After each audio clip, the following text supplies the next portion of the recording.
ये महतारी काहे न हमके समीज सलवार सिया दे तू। हमें चुलियो चौका करी और भट्ठा पे जाके कामो करी। ई ना कहा थी कि पतों की अपने मंगाई ले। अपना भाई के भी ब्याह कर देती। हमार जिम्मेदारी है हमार छोट भाई। थोड़ा हमके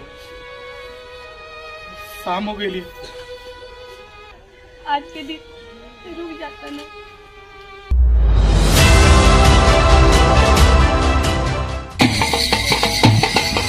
कमना खुशी में तू बाटत क्यों? पोती भाई है। अरे दा भौजी गोट चमड़ी देख के ना जब ते लुपुक लुपुक करत थी तो बहुत बड़ा कतल बलवा हो जाई। हम चली हम कहत रहनी कि पागल से बियाह मत करो, मत हमारे केहू ना सुन रहे। उधरा खैनी चुतरा बजैनी पहले का सार आ गल हम मांगे आई कसिया पैसा कहिया देबा। अरे हम गरीब है जैसे का मतलब गरीब आदमी पगला थोड़ा हो जाला। तो पटैया ना का भन लो। अरे उनकी पोती भाई है। मर्दवा आए बिटिया भाई बेतना ढिढोरा पिटवावते। हम तो चाचा बन गई हमार भैया तो बाप बन गई ना हो। का भैया लो दुर्गो भौजी के ना बिटिया भाई लिया। भैया भैया माई हमसे मत बोला। जब मुझे अपन पिटवा दे याद आई हम फेरा रुका ना खुद चलाई।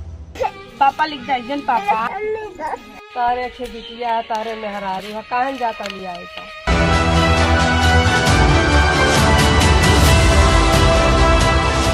ये दो रोटी हमार दुर्गौता खाइए और हमारे घरे रहिए। हम जाती यहाँ से उनके लेके आई। कह दिया अपने मेहर से हम कोनो काम फ्री में ना कराइला। बहनी कितना साल को हुई कि साइकिल चला ली? 5 साल की ना। कब से चिंता में सुनाई ना देता और बेटी की तबीयत खराब है। ऐसे बड़े अपने नैया चल गई तब कहाँ के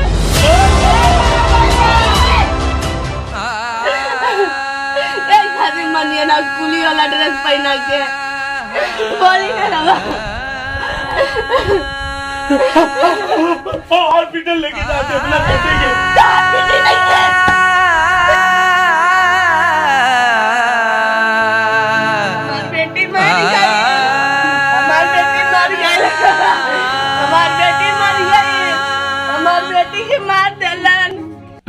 तू बिटिया का शौक ना मनावत हवा।